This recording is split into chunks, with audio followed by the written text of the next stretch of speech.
The history of this legion has almost 5 centuries and begins during the civil war between Pompey and Caesar. Recruited to serve in Spain under the banner of Gnaeus Pompey the Great, the legion changed sides several times, eventually ending up in the army of Caesar's heir, Gaius Octavian Augustus.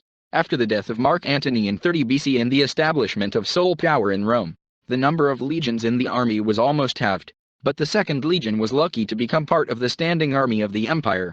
The first campaign in which the legion participated after the civil wars was the final conquest of the Iberian Peninsula, namely the Cantabrians who lived in the mountains in the northwest of modern Spain.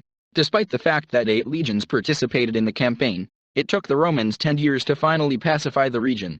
For excellent service in this conflict, the legion received the honorary title of Augustus. The death of 3 legions in the Teutoburg forest in AD 9 could not go unanswered, and Rome concentrated a large grouping of 8 legions on the Rhine, including the 2nd August Legion.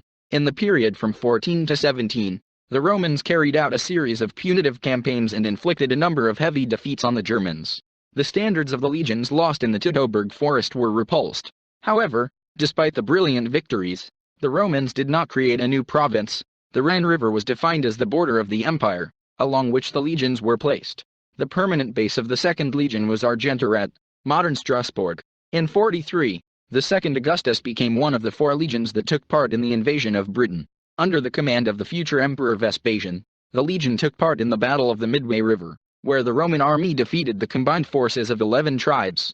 During the battle, the 2nd August Legion was the first to cross the river and captured a bridgehead on the opposite bank, thereby facilitating the crossing of other legions, the 9th Spanish, the 8th Dual and the 20th Victorious. In a 2-day battle, the islanders were defeated. Having won the victory, the Romans suspended the attack on the capital of the Britons Camulodunum for political reasons. The point was the desire of Emperor Claudius to strengthen his power with the help of a military victory won under his direct leadership. However, the 2nd August did not have to rest. While the other 3 legions were waiting for the Emperor, Vespasian and his soldiers were sent west along the south coast of England. According to the Roman historian Suetonius, the legion fought in 30 battles, captured 20 settlements, bringing the tribes of Durotrigs and Dumnonians to submission. Upon his return to Rome, Vespasian was awarded triumphal honors, and his career received additional impetus. The Dumnonian capital will become the legion's permanent base. Over time, it will turn into a large Roman city of Isca Dumnoni. Today it is the city of Exeter. The impeccable reputation of the legion was badly tarnished during the uprising of the British tribes, led by the widow of the leader of the Iceni, Boudica.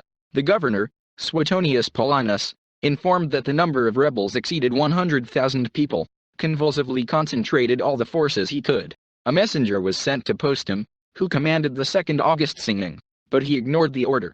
Later, when the uprising is crushed, the disgraced Postumus will throw himself on the sword. What else do we know about the service of the 2nd August Legion?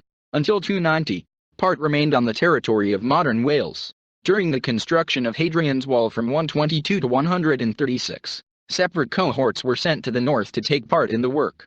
In 197, part of the forces of the 2nd Legion took part in the civil war between the Emperor Septimius Severus and the governor of Britain, Decimus Clodius Albinus, naturally on the side of the latter. In a fierce battle near Lugdunum, modern France, Albinus was defeated. Heavy losses on both sides led Roman historians to refer to this battle as a Roman defeat. In 290, the legion was transferred to Scotland, where it was needed to fight the tribes of the Picts and Scots. By 390 the 2nd Augustan Legion had dwindled to a small unit guarding the frontier, based at Richborough in Kent. And in 410, the Romans withdrew their troops from Britain.